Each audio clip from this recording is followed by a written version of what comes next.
भारतीय वजीर आज़म का बड़ा बयान, कर दिया पाकिस्तान से ताल्लुकात बेहतर करने की ख्वाहिश का इजहार। मीडिया रिपोर्ट्स के मुताबिक भारतीय वजीर आज़म नरेंद्र मोदी ने पाकिस्तान से ताल्लुकात मामूल पर लाने की ख्वाहिश का इजहार करते हुए कहा कि भारत पाकिस्तान के साथ मामूल के हमसाया ताल्लुकात चाहता है। जौहरी पड़ोसियों के दरमियान ताल्लुकात बाहमी एहतराम, हसासियत और बाहमी मफाद पर मबनी हो सकते हैं। मोदी का कहना था कि ताल्लुकात में बेहतरी के लिए दुश्मनी से पाक माहौल बनाने की जिम्मेदारी पाकिस्तान पर आयद होती है।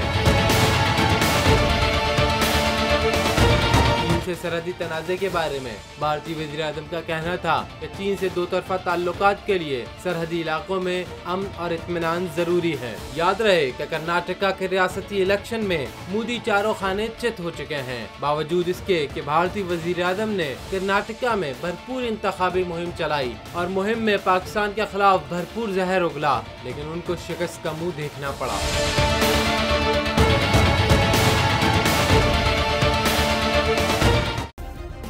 सब्सक्राइब करें और बेल दबाएं ताकि कोई खबर रह न जाए।